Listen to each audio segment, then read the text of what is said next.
Hello and welcome to all of you. I'm Jean-Michel and if you are watching this video, perhaps is it because you already know me after learning some heavy games thanks to one of my series.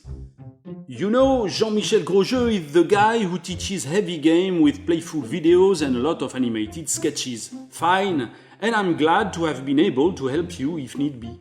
But if you paid attention, perhaps did you notice that I don't just teach any game. I usually don't follow the latest Kickstarter trend, nor the Board Game Geeks must-have bestsellers list. And now and then I even spend a lot of time working on some obscure game from the past that nobody owns anymore and which is nowhere to be found on the market. So, I have to say that my goal here on YouTube is not only to teach you the rules of your favorite game. No, my secret goal, in fact, is to promote a very special kind of game, the games I love and that I could call immersion games. And that's why I've decided to present a special video today, this video you are watching now, to take the time to explain what are these games I love. Immersion games, why I'm playing them and why I find them so important that I spend months to produce these videos you find on my channel. So, let's call this video the Jean-Michel manifesto, and if you find it convincing enough, I hope you will follow my channel and take an interest in these games, because they are worth it, they are what I love, and it's to them that I devote my entire days. Okay, and first thing first, let's be clear about what we are talking about. We are talking about games, about our love for games, and we should first ask why we are loving games so much, and if you love games for the same reasons I do. I think there are two main reasons why we play games.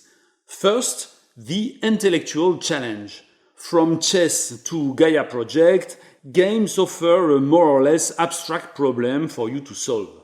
It can be a solo or cooperative experience, a puzzle, or a competition against each other. When you play Brass Birmingham or Ark Nova, your main concern is to optimize your engine or your strategy against other players or in a race with them.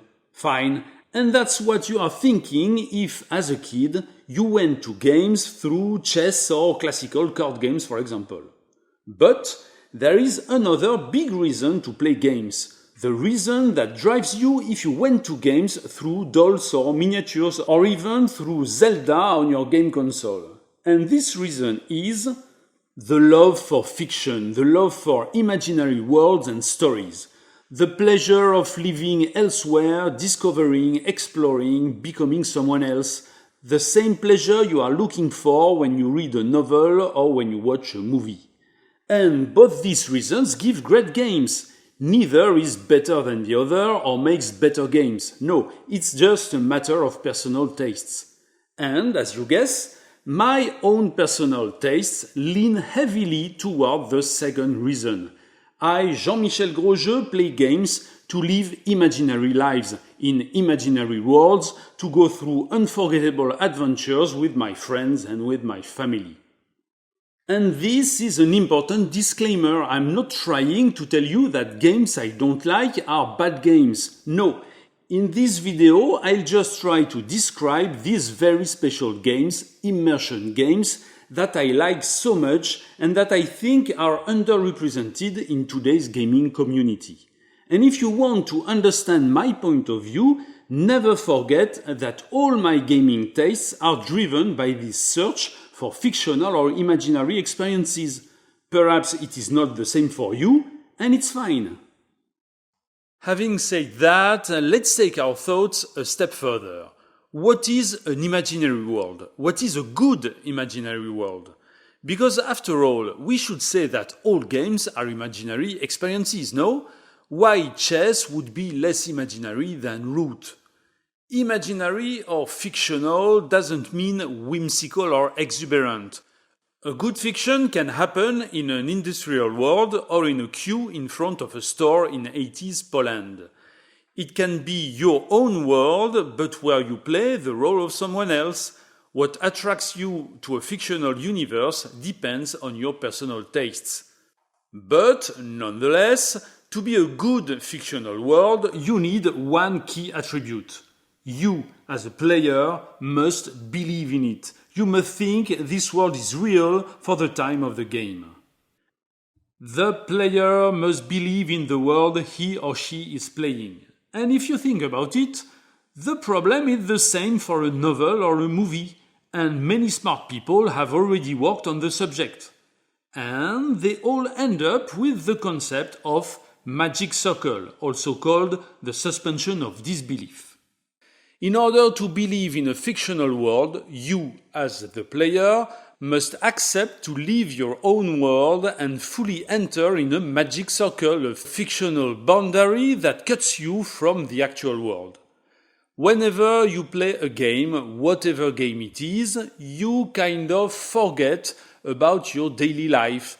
And you should say that when you are sitting at your game table with your friends, even if you play Monopoly, you are in some sort of magic circle that keeps you isolated for the duration of a game. But what I'm talking about here is more than that. For the game to immerse you in a fictional world, this magic circle must be entirely inside this fictional world. When I play the Magic Realm, one of the most famous immersion games, I'm not a 21st century guy anymore, sitting at my game table with my friends. I'm a wizard exploring a hostile country with some fellow adventurers, the agile woods girl and the sturdy white knight. Do you feel the difference? In the first case, I build a story, but the story of a good evening with my friends.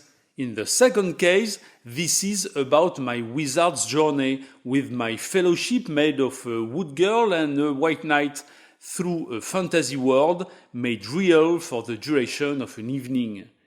This is not a better experience, but this is a unique one, a one that is difficult to create, the kind of experience I'm looking for and that immersion games are good at emulating.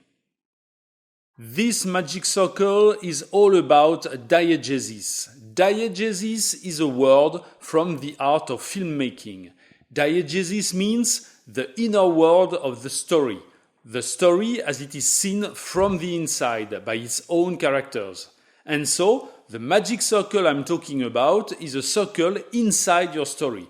And as a player, if you are standing in the magic circle, that means that as a player, you are experiencing the game from the inside of its world.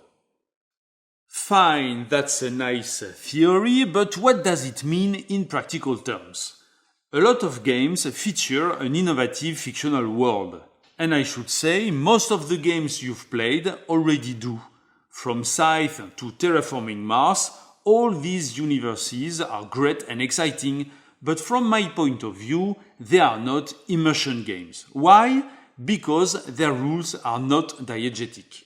Let's take Scythe as an example. In this famous game from Jamie Stegmaier, you play a resistance hero in a very convincing world that looks like a World War I dystopian Eastern Europe with huge mechanical war robots. And in this world, you, the player, decide what your people will do, your hero, your robots, and your daily life workers. Players take turns, and when it's your turn, you decide what your people will do. You can decide to move them, for example, but if you do so, it happens that you cannot move again next turn. It's a rule in this game. You cannot move twice in 2 consecutive turns. And if you choose to move, you get a second possible action that depends on your personal game mat. For example here, if you move your people, you can also build a giant robot. And the question is, why? Why in this world of World War I Eastern Europe, people cannot move twice in a row? Can they only travel once every 2 weeks? And why do they have to move if they want to build giant robots, while in the other country next door, people that moves can build monuments afterward? These rules are not diegetic. If you are a 21st century player playing a board game with your friends, okay, you understand that these rules creates a game puzzle, a constraint that makes the game more fun. But if you try to imagine you are a hero from this dystopian World War I universe, they make no sense. If I try to immerse myself in the skin of a man living in a dystopian country close to Poland in the 1920s, I should ask why the actions of traveling and building robots are linked in any way. Why can I build robots after traveling while my neighbor from Saxony can build monuments? I don't say that Scythe is a bad game. Of course it's a good game and a lot of people like it. But not me, because I love immersion games and Scythe is not one of them. It looks like a game that brings you into a rich universe, but it is not, because the rules this world is built upon are not diegetic. They are not consistent with the world. They have no sense if you see them from the eyes of the people who live in this world. And so, you cannot believe in this world if you try to put yourself in the shoes of these people. When you play Scythe, you stay on your chair before your gaming table in the 21st century. You don't dive into this fascinating world you were promised. And I know a lot of people don't understand this point of view. A lot of gamers think that Scythe world is on the opposite a very unique and compelling world. And that's because, I think, a lot of gamers make a strict separation between the game, the rules, mechanics, and its world, its theme, its story and graphical appearance. If I like the mechanics and I like the theme, I like the game, no? Yes, you can think that, but that means you don't need to dive into the magic circle to like a game. That means you are happy to play a game in your own world around your table with your friends, and that's fine. But for my part, when I play Scythe, I would like to feel like I'm an actual worker or engineer or leader in this fascinating universe. Not just a contemporary man playing with it. But every time I try, some game rule reminds me that this is not real, this is just a game. In Scythe, the game rules by themselves prevent me from believing in its own world. In other words, Scythe doesn't try to simulate its world. It's a good game, but not an immersion game. Okay for Scythe, understood. And so, if Scythe is not an immersion game, what game deserves this title? Of course, this is not black or white. There is no such thing as an immersion certificate that a game should deserve. But still, as an example, we could say that this year, 2023, saw the release of a nearly 100% modern immersion game, Stationfall by Matt Eklund, published by Iron Games. In this game, players play the role of someone, a woman, a man, a robot, or even an intelligent chimpanzee or a telepathic rat. One person among a dozen others, locked together in a space station that is falling toward planet Earth and will explode in 15 minutes, that is, 15 game turns. Each character has his own goals and must fulfill them before saving his life. Or not. Some characters, like the station captain, must be the last to stay on board and die with her ship. And when you play this game, I can guarantee that you feel as if you are the chimpanzee floating in his spacesuit, looking for shiny items, a briefcase, a gun, because that's all a monkey cares about, shiny items. While another character, another player, let's say the security robot, looks for that same briefcase, but because it holds the Megacorp secrets that must not leave the station. And these interactions are enough to build a great story.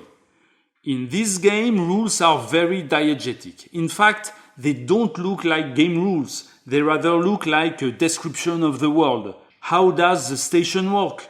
How can you unlock an escape pod? How can you trigger the antimatter sample which can destroy the whole station even faster than its fall to the Earth? What happens if someone releases the secret Project X that looks like the alien from the movie? How can you shut down all the station lights? How can you find a gun? These game rules could be read by a character from inside the game's world, from inside the station. That's why they are diegetic rules. And when you read these game rules, before actually playing the game, in fact, you are already inside the magic circle. You know, it's like when someone reads tons of books about the Star Wars universe, its planetary systems, its extraterrestrial populations, political systems, history, and so on. Some people are ready to read a lot of books just to know a little more about this universe. And they read these books about Star Wars instead of watching the movies again and again. Do you see what I mean? That's the same for immersion games. That's why I like reading rules so much. That's why every night before going to sleep, I read some pages of Advanced Squad Leader rules or Starfleet Battles or Car Wars. All these games I will probably never play as much as I dream of, but never mind, because their rules are already a part of their universe. Their rules lead you into the magic circle. Oh, I hear you thinking, you said ASL, Starfleet Battles? But I know these games. They are among the most difficult games ever, and I don't want to hurt my brain trying to learn and play them. If this is what you call immersion game, thank you, they are not for me. Okay, to be honest, there is a link between immersion and complexity. Just because if rules describe the world, and the world is the game, if you want to live in a complex world, you need complex rules. But this is not mandatory. Immersion at its core is more a state of mind for who design a game. The designer of an immersion game begins with a world or some characters he wants to emulate. So, first, he studies the world he wants to create or recreate, the United States during the American Civil War, a cursed wood populated with goblins and lizards and flying beasts, or a heavy metal degenerate medieval kingdom. Then he thinks about the events he wants his players to experience. Will they have to fight, to handle political plots, to negotiate with other citizens? And finally, knowing all that, this designer figures out what game systems, what rules should simulate this world at best and put his players in the situations and the feelings he wants. First, what do you want to simulate? And second, how you will do that. So, an immersion game doesn't mean a complex game, but a game whose every rule has a good reason for being. A game where every rule is a tool to simulate a part or a behavior of the world and its characters. For example, a lot of wargame designers did face the problem of the fog of war. How to make players feel as commanders-in-chief on the field who have only a partial view of the battle, who cannot see all the forces as the players do around the game table. And that's why these wargame designers came up with a lot of game design solutions. Dummy forces, action cheat pool system, hidden orders, and so on. But these game mechanics were always designed for a specific purpose in order to simulate something, the fog of war for example. And that's why wargames are very often quite perfect immersion games. But not only wargames. Power Grid, for example, is a classic game about energy network engineering and management, a game by Friedman Freezer, published by Rio Grande Games. It is not very complex, it is not a war game, but it is a good immersion game where you compete against other companies to build the best power plants, to buy fuel or coal at the best prices, and to build your network through the best cities, a game where you actually feel like the manager of such a company. So now I hope that you begin to see what I mean by immersion game. I hope you understand what kind of games you will find on my channel and what kind you will never find. You can understand why I like Cloud Spire, but I don't like Blood Rage at all. You understand why I prefer Level 99's BattleCon to the same publisher's Exceed. Two very similar fighting games, but in the first, your fighter style is represented by a set of cards from which you freely choose your attack and defense, while in Exceed, you must choose from a random hand. That means a game where you cannot make a sweep move if you don't draw the sweep card. And what does it simulate in this fighter's world? Why this guy could not make a sweep move if he knows how to do it and thinks that's the better move to do. Another example. Too Many Bones is a game I like. I played it dozens of times, but still, there's a rule that bothers me. Too Many Bones is a cooperative game from Josh and Adam Carlson, Chip Theory Games. And in this game, bad guys, the monsters, are driven by rules that act like some kind of artificial intelligence. But sometimes, some choices appear in the bad guy's behavior. And in such cases, it's up to the players to decide what the monsters will do. And of course, having the choice as the player, you will choose the worst move for the bad guys. And the rulebook states explicitly that it is a part of your strategy that you make the choice that puts the bad guys at their disadvantage. And this feels very strange, not logical. And it gives me the feeling of fighting against stupid monsters that always make the bad choice. It doesn't make me feel powerful and smart. This rule breaks the magic circle, and it's a pity because beside that, this game is perfectly an immersion game. And that's what is so tricky about immersion games. They rely upon a magic formula, a kind of hypnosis that tricks you into believing that you live in another world, but a single rule, a single game element can break the magic and bring you back to your game table. And now you get it, you know what is an immersion game, you know that you will never hear me saying this game is a worker placement game or a deck building or a drafting game, because mechanics should not be the game, but just some design tools for building a believable world. In my opinion, talking about mechanics is like if after watching a movie someone was saying, I like this movie, it was a 3-act movie with a twist at the center point and with a 10-minute long sequence shot. No. What matters in a movie is the story that it tells, or the experience it makes you feel, fear, love, excitement. It's not the technical tools it used to recreate that. And this is the same for a game. In High Frontier, the famous Phil Eklund's masterpiece from Iron Games, there are auctions, engine building, hand management, and pickup and delivery, but I don't mind. When I play this game, I'm building space missions to explore our solar system, and I'm thrilled each time I manage to get a rocket off the ground. And voila, I've been wanting for a long time to take a break to explain this to you.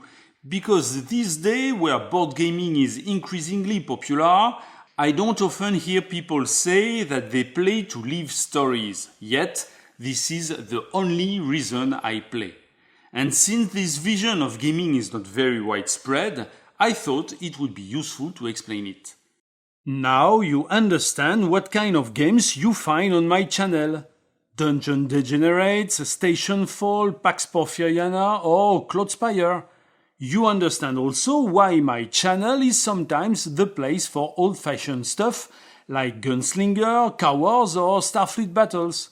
Not to mention a few oddities like Baston, the best Bruno Feduti's game ever. And that's also why it's useless to ask me a series about Brass Birmingham, Dune Imperium or Great Western Trail. These games are good games, I'm sure, but they are not for me. If you liked this kind of video, please let me know in the comments. There's so much to say about immersion game, and I'd be delighted to spend some time thinking about it and discussing it with you. That being said, goodbye my friend, and see you soon on my channel, chez Jean-Michel Grosjeu.